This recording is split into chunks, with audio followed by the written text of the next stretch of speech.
Bila mana Allah nak ajar kita untuk sabar, bila mana Allah nak ajar kita untuk redha, Allah datangkan ujian melalui manusia. Allah datangkan ujian supaya kita dapat praktikkan apa yang kita belajar. Selama ni kita belajar teori tentang macam mana nak sabar, macam mana nak redha, macam mana nak sangka baik. Maka itu semua teori.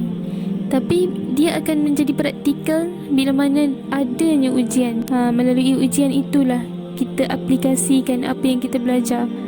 Kita betul-betul sabar, betul-betul redha, betul-betul memaafkan orang yang buat salah dengan kita.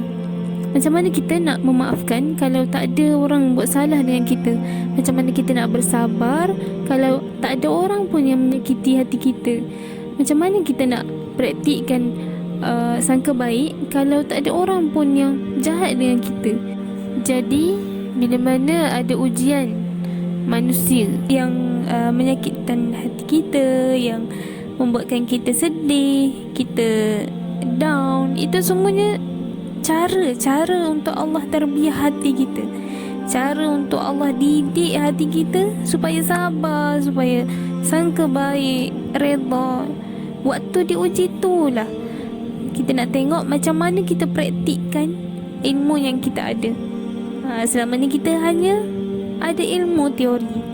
Jadi bila mana untuk praktik, Allah bagi ujian untuk nilai mana tahap yang kita boleh capai. Semakin besar ujian yang Allah beri kepada kita, kalau kita sabar dan syukur dan selalu berdoa pada Allah, maka makin tinggilah kemuliaan yang Allah akan beri kepada kita di dunia mahupun di akhirat.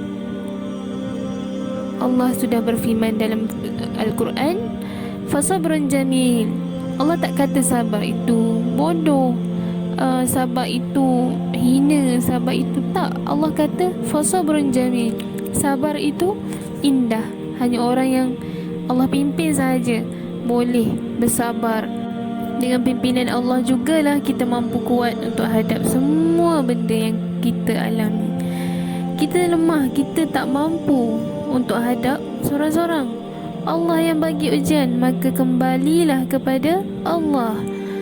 Bila mana kita kembali kepada Allah, di situlah jalan penyelesaiannya. Kita jangan minta Allah ringankan ujian, tapi mintalah supaya Allah kuatkan hati untuk hadap ujian tu. Sebab kalau ujian ringan, maka biasa-biasalah tahap kita di sisi Allah.